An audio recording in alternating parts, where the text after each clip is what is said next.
ನಮಸ್ಕಾರ ಸ್ನೇಹಿತರೆ, ಇಡೀ ದೇಶದಾದ್ಯಂತ ಇರುವಂತಹ ದೇಶದ ಎಲ್ಲಾ ಸಾರ್ವಜನಿಕರ ಗಮನಕ್ಕೆ. ಹೌದು, ಇನ್ನು ಮುಂದೆ ಇಂಥವರಿಗೆ ಸಿಗಲ್ಲ LPG ಗ್ಯಾಸ್ ಸಿಲಿಂಡರ್ ಸಬ್ಸಿಡಿ. ಹೌದು, ಕೇಂದ್ರ ಸರ್ಕಾರದಿಂದ ಹೊಸ ರೂಲ್ಸ್ ಜಾರಿಗೊಳಿಸಲಾಗಿದೆ ಸ್ನೇಹಿತರೆ.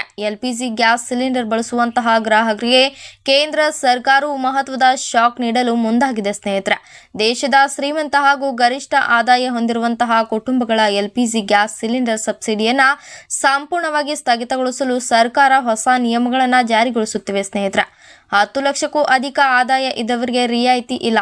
ಕೇಂದ್ರ ಸರ್ಕಾರದ ಪ್ರಸ್ತುತ ನಿಯಮಗಳ ಪ್ರಕಾರವೇ ವಾರ್ಷಿಕ 10 ಲಕ್ಷ ರೂಪಾಯಿ ಅಥವಾ ಅದಕ್ಕಿಂತ ಹೆಚ್ಚಿನ ಆದಾಯ ಹೊಂದಿರುವಂತಹ ಕುಟುಂಬಗಳಿಗೆ ಗ್ಯಾಸ್ ಸಬ್ಸಿಡಿ ಲಭ್ಯವಿರುವುದಿಲ್ಲ. ಈ ನಿಯಮವನ್ನ ಸರ್ಕಾರ 2016ರಿಂದಲೇ ಜಾರಿಗೆ ತಂದಿದ್ದೆ. ಆದರೂ ಈಗ ಇದನ್ನ ಇನ್ನಷ್ಟು ಕಟ್ಟುನಿಟ್ಟಾಗಿ ಜಾರಿಗೊಳಿಸಲು ತೀರ್ಮಾನಿಸಲಾಗಿದೆ ಸ್ನೇಹಿತರೆ. ಕೇವಲ ಅರ್ಹ ಮತ್ತು ಆರ್ಥಿಕವಾಗಿ ಹಿಂದುಳಿದಂತಹ ಅಗತ್ಯವಿರುವ ಜನರಿಗೆ ಮಾತ್ರ ಸಬ್ಸಿಡಿ ತಲುಪಬೇಕು ಎಂಬುದು ಸರ್ಕಾರದ ಮುಖ್ಯ ಉದ್ದೇಶವಾಗಿದೆ ಸ್ನೇಹಿತರೆ. ಆದಾಯ ತೆರಿಗೆ ಇಲಾಖೆಯಿಂದ ದೊರೆತಿರುವಂತಹ ಮಾಹಿತಿ ಹಾಗೂ ಡಾಟಾ ಆಧಾರಿತ ಮೇಲೆ ತೈಲ ಕಂಪನಿಗಳು ಪ್ರಸ್ತುತ ಗ್ರಾಹಕರ ಪರಿಶೀಲನೆ ನೀಡುತ್ತಿವೆ ಸ್ನೇಹಿತರೆ. ಈ ಹಿನ್ನೆಲೆಯಲ್ಲಿ ಈಗಾಗಲೇ ದೇಶದ ಹಲವಾರು ಗ್ರಾಹಕರಿಗೆ ತೈಲ ಕಂಪನಿಗಳಿಂದ ಮೊಬೈಲ್ ಸಂದೇಶಗಳು ತಲುಪುತ್ತಿವೆ ಸ್ನೇಹಿತರೆ.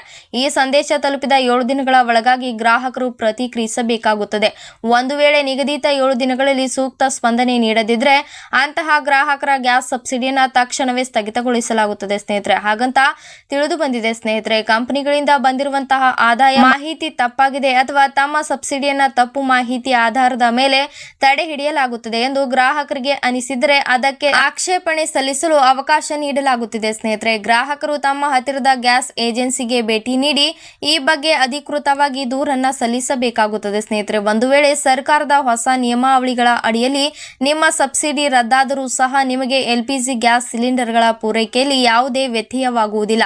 ಆದರೆ ಸಬ್ಸಿಡಿ ರಹಿತವಾಗಿ ಸಂಪೂರ್ಣ ಮಾರುಕಟ್ಟೆ ದರವನ್ನು ಪಾವತಿಸಿ ಸಿಲಿಂಡರ್ ಪಡೆದುಕೊಳ್ಳಬೇಕಾಗುತ್ತದೆ ಎಂದು ಅಧಿಕಾರಿಗಳು ಸ್ಪಷ್ಟಪಡಿಸಿದ್ದಾರೆ ಸ್ನೇಹಿತರೆ.